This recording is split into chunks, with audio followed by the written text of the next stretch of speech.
Hyderabad శివార్లలోని farm house drugs ఉదంతం ఇప్పుడు తెలుగు రాష్ట్రాల్లో సంచలనం సృష్టిస్తోంది. మాజీ ఎమ్మెల్యే పైలట్ రోహిత్ రెడ్డికి చెందిన ఫామ్ హౌస్ లో జరిగిన ఈ పార్టీ కేవలం ఒక విందు వినోదంలా కాకుండా అంతర్జాతీయ స్థాయి డ్రగ్ నెట్వర్క్ తో సంబంధం ఉన్న వ్యవహారంగా మారుతోంది. తాజాగా వెలుగులోకి వచ్చిన ఫారెన్సిక్ రిపోర్ట్లు ఈ కేసులో చిక్కుకున్న ప్రముఖుల పాత అలవాట్లపై కొత్త అనుమానాలను రేకెత్తిస్తున్నాయి. పోలీసులు ఈ పార్టీపై దాడి చేసిన సమయంలో పట్టుబడిన వారి నమూనాలను సేకరించి పరీక్షలకు పంపగా ఫలితాలు దిగ్భ్రాంతిని కలిగిస్తున్నాయి. ముఖ్యంగా ఏలూరు ఎంపీ పుట్ట మహేష్, అతని అత్యంత సన్నిహితుడైన నమిత్ శర్మల రిపోర్ట్లు పోలీసులను ఆలోచనలో పడేశాయి. నమిత్ శర్మ నమూనాల్లో ఏకంగా 3 రకాల డ్రగ్స్ ఆనవాళ్లు బయటపడ్డాయి. యాంఫిటమిన్, మెథాయాంఫిటమిన్, కొకైన్ ఉన్నట్లుగా నిర్ధారణ అయింది. పుట్ట మహేష్ రక్త నమూనాల్లో యాంఫిటమిన్, మెథాయాంఫిటమిన్ ఆనవాళ్లు లభించాయి. పార్టీలో పాల్గొన్న మిగిలిన వారిలో మరో 4గురికి కొకైన్ వినియోగం పాజిటివ్ గా తేలింది. మొత్తం 11 మంది అనుమానితుల్లో 6గురు డ్రగ్స్ తీసుకున్నట్లుగా శాస్త్రీయంగా రుజువు కావడంతో మేము ఏ తప్పు చేయలేదు, కేవలం డిన్నర్ కోసమే వెళ్లాము అన్న వారి వాదనలు పటాపంచలయ్యాయి.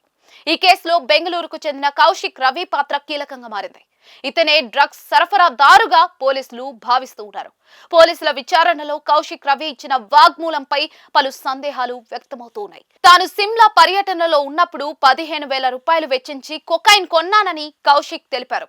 మార్కెట్ ధర ప్రకారం 1 గ్రామ్ కొకైన్ 10,000 రూపాయలు పలుకుతూ ఉండగా కౌశిక్ కనీసం 1.5 గ్రాముల కొకైన్ తెచ్చి ఉండాలి.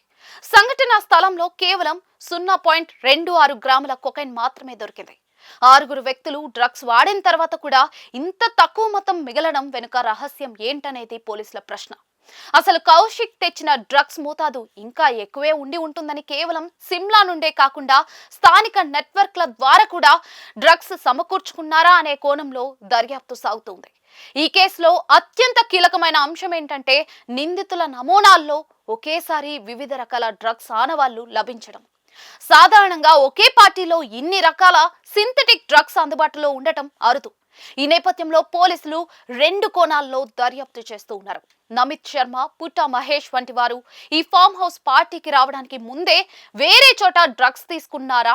వారి శరీరంలో లభించిన అవశేషాల మోతాదును బట్టి వీరికి మత్తుమందుల వినియోగం కొత్త కాదని, గత కొంతకాలంగా వీరు డ్రగ్స్ కు బానిసలై ఉండవచ్చని పోలీసులు అనుమానిస్తూ ఉన్నారు.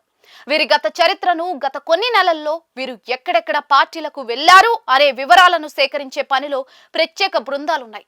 హైదరాబాద్ నగరంలో మత్తు పదార్థాల వినియోగం కేవలం పబ్బులకే పరిమితం కాకుండా అత్యంత భద్రత ఉండే ప్రైవేట్ ఫామ్ హౌస్లకు పాకిందని ఈ ఘటన నిరూపిస్తుంది. రాజకీయ పలుకుబడి ఉన్న వ్యక్తులు, సంపన్న కుటుంబాలకు చెందిన యువత ఇందులో ఉండటంతో ఈ కేసు ఇప్పుడు రాష్ట్ర వ్యాప్తంగా చర్చనీయాంశమైంది.